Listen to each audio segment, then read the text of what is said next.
Hi everyone, welcome back to my channel. उम्मीद करती हूँ रोज़ की तरह आप सभी अच्छे होंगे। तो फ्रेंड्स, कभी क्या बोतल से इस तरह से आपने आटे को गूँथा है? इस तरह से न्यू न्यू टिप्स लेकर आई हूँ। वीडियो ज़रा सी भी अच्छी लगी तो लाइक कर देना, न्यू है तो चैनल को सब्सक्राइब कर देना। देर ना करते हुए करते हैं वीडियो को स्टार्ट। पहला जो मेरा टिप है, इस तरह जब हम आटा होता है फ्रिज में से निकालते हैं तो आटा एकदम से ये सख्त होता है, इतना टाइट होता है कि तुरंत हम इसकी रोटियां नहीं बना सकते हैं और आधा घंटा हमें वेट करना पड़ता है फ्रिज में निकालने के बाद। वैसे तो आटा जो है फ्रिज के अंदर हमें नहीं रखना चाहिए, जितना हमें आटा रोटियां बनानी है उतना ही हमें आटे को गूँथना चाहिए, लेकिन कभी कभी बच ही जाता है। तो फ्रिज में से आटा अगर तुरंत निकाल के आपको रोटियां बनानी है, इसको बिल्कुल नरम करना है, तो आपको ले लेना है एक कुकर में थोड़ा सा पानी डाल देना है, गैस का फ्लेम मीडियम कर देना है और इस आटे को हमें इस तरह से कुकर के अंदर रख देना है। तो फ्रेंड्स, सिर्फ 2 मिनट में ही हम इस तरह से कुकर के अंदर पानी डालकर और आटे को रख देंगे और हल्का सा गर्म कर लेंगे पानी को। गैस का ढक्कन है, हम इस तरह से रख देंगे। तो इससे क्या होगा कि जब गर्म पानी से आटा एकदम से सॉफ्ट हो जाएगा और आप इसकी रोटियां हैं फटाफट से तुरंत बना सकते हैं। तो फ्रिज में निकालने के बाद आपको बिल्कुल भी टाइम ख़राब नहीं करना पड़ेगा। और क्योंकि फ्रिज में से जब हम आटे को निकालते हैं तो आधा घंटा हम इसको रखते हैं और जब ये बिल्कुल एकदम से नरम होता है तभी इसकी रोटियां बनाते हैं। तो अगर तुरंत आपको रोटियां बनानी हैं तो इस तरह से आप इस टिप्स का यूज़ में ले सकते हैं।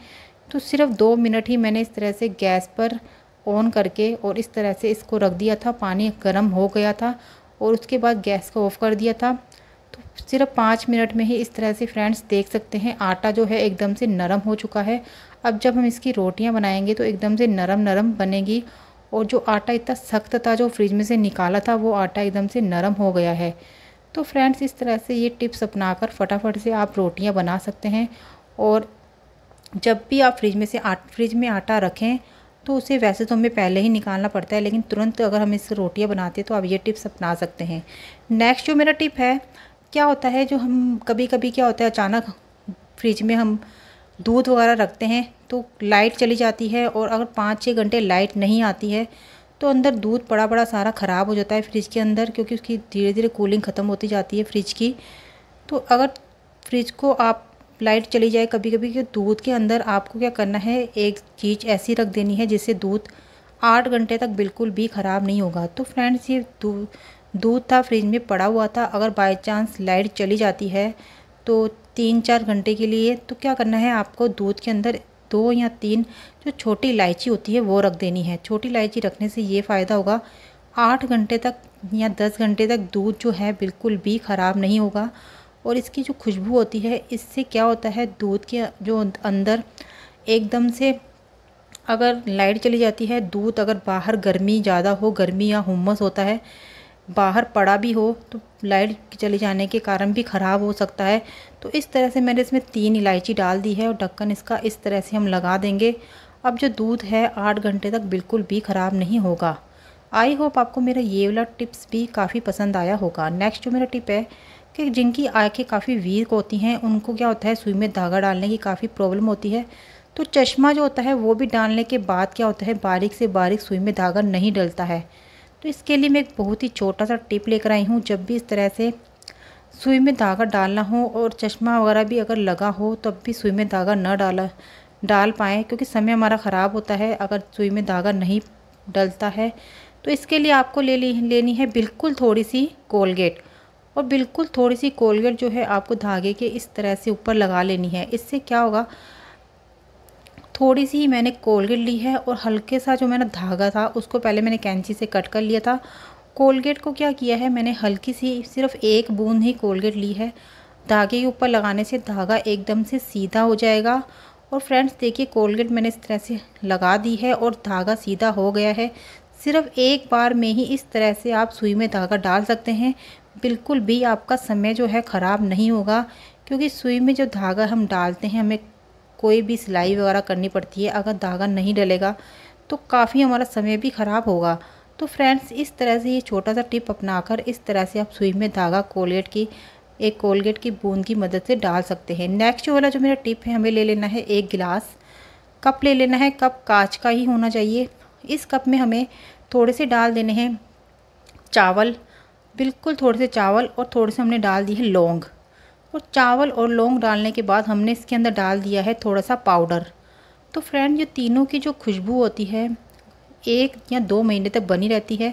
धीरे धीरे इन तीनों की खुशबू जो उठती है, उससे क्या होता है, जो हमारे जो अलमीरा में कपड़े वगैरह पड़े रहते हैं उसके अंदर क्या लग जाता है, कभी कभी हम कपड़े पहनते हैं और उसको क्या करते हैं, ऐसे ही रख देते हैं, वॉश भी नहीं करते हैं। 1-2 बार पहनने के बाद हैवी कपड़े होते हैं, तो उनमें कीड़ा न लगे इसके लिए आपको ये सॉल्यूशन बना लेना है। टिश्यू पेपर मैंने ले लिया था, उसमें इस तरह से हमें वो लगा देना है रबड़ बैंड। तो टिश्यू पेपर नहीं हो तो आप न्यूज़पेपर भी ले सकते हैं। तो इस तरह से इसमें आप रबड़ बैंड लगा देंगे और इसके ऊपर हमें बारीक बारीक से छेद कर देने हैं। तो फ्रेंड्स, ये आपका एक घर पर बहुत ही अच्छा सॉल्यूशन बनकर तैयार हो गया है। तो हल्के से मैंने ऊपर से इस तरह से सेफ्टी पिन से 6 से 7 इस तरह से होल कर दिए हैं। अब जब इसकी धीरे धीरे खुशबू उठेगी, लौंग और चावल और इसमें हमने पाउडर डाला हुआ है, इससे क्या होगा, आपके अलमीरा के अंदर कपड़ों में बिल्कुल भी दीमक नहीं लगेगी, कीड़ा नहीं लगेगा और ख़राब नहीं होंगे। शादी वगैरह में पहनने के लिए जब हम कपड़े जाते हैं पहनते हैं तो 1-2 बार पहन लेते हैं, फिर इसे अलमीरा में रख देते हैं, जो बैड स्मेल कपड़ों में आना स्टार्ट हो जाती है। तो कपड़ों में भी बैड स्मेल जो होती है वो भी नहीं आएगी। इसको इस तरह से अलमीरा के अंदर रख देंगे तो कपड़ों में बैड स्मेल जो आती है, बरसात के मौसम में भी बैड स्मेल कपड़ों में भी आ जाती है, वो भी नहीं आएगी। और वैसे भी आप कपड़े अपने अच्छी तरह से वॉश करके रख भी देते हैं तो बरसात के दिनों में क्या होता है, कपड़ों में अजीब तरह की स्मेल आती है, तो वो भी इस सॉल्यूशन से बिल्कुल भी बैड स्मेल बिल्कुल भी नहीं आएगी। तो फ्रेंड्स, नेक्स्ट जो मेरा टिप है कि कभी कभी क्या होता है, हमारे हाथों में कट वगैरह लग जाता है या फिर नाखून वगैरह में कभी दर्द हो जाता है या हाथ में कोई भी प्रॉब्लम हो सकती है। तो उसके लिए आपको क्या करना है, आपको ले लेनी है इस तरह से पानी की बोतल। तो पानी की बोतल हमने ले ली है, पानी छोटी बोतल ले लेनी है, इसके अंदर पानी डाल दिया है और एक बोतल पानी की जब हमने इस तरह से ली है तो ये बोतल है हैवी हो गई है। तो हैवी बोतल को इस तरह से हम आटे में गोल गोल घुमाते रहेंगे। तो फ्रेंड्स, ये जो टिप्स है आपको जब ही करना है जब आपके हाथ में कट वगैरह लग जाए या फिर आपके हाथ में कभी कोई चोट वगैरह इस तरह से कभी कभी लग जाती है, तो आटा वगैरह नहीं गूँथ पाते हैं, नाखून वगैरह में भी कभी चोट लग जाती है, तो या फिर अगर इस तरह से अगर आटा गूँथेंगे तो फटाफट से आप आटा को गूँथ सकते हैं। तो इसके लिए आपको क्या करना है, इस तरह से बोतल ले लेनी है पानी की और थोड़ा थोड़ा पानी डालते हुए इस बोतल को गोल गोल गोल गोल घुमा लेना है। इससे क्या होगा कि फटाफट से आप आटा गूँथ सकते हैं। तो फ्रेंड्स, ये बहुत ही बढ़िया टिप है आटा गूँथने का, क्योंकि अगर ज़्यादा आटा हम गूँथते हैं तो हमारे हाथों में दर्द होता है। तो इस तरह से आप गोल गोल करते रहेंगे तो फटाफट से आटा गूँथा जाएगा। थोड़ा सा हमने इसमें 1 स्पून ऑयल डाल दिया है। ऑयल डालने के बाद आपको वापस से बोतल से चला लेना है। तो फ्रेंड्स, इस तरह से मैंने ऑयल डाल दिया है और वापस से इस तरह से मैंने बोतल को चला दिया है गोल गोल, और सिर्फ 5 मिनट में ही आप इस तरह से काफ़ी सारा आटा है गूँथ सकते हैं।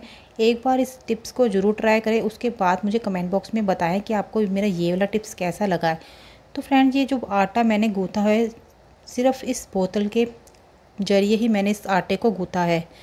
तो इस तरह से अगर आटा गूँथेंगे तो जल्दी भी आप आटा गूँथ सकते हैं, और इससे चाहे तो आप बड़ी भी बोतल ले सकते हैं। और इस आटे को इस तरह से गोल गोल बोतल को ही हमें घुमाना है। इससे क्या होगा, जब हमने इसके अंदर पानी डाला हुआ है सब जगह अच्छी तरह से मिक्स हो जाएगा और आटा एकदम से इसकी मुलायम मुलायम से रोटियां बनेगी। तो बोतल से ये आसान तरीका है आटा गूँथने का। इस तरह से आप सिर्फ 5 मिनट में ही आटे को गूँथकर और इस तरह से नरम नरम रोटियां बनाकर तैयार कर सकते हैं। तो फ्रेंड्स, उम्मीद करती हूँ आपको मेरे ये सारे टिप पसंद आए होंगे। सबसे ज़्यादा आपको मेरा कौन सा टिप पसंद आया, मैं मिलती हूँ नेक्स्ट वीडियो में नेक्स्ट टिप के साथ। तब तक के लिए bye and thanks for watching.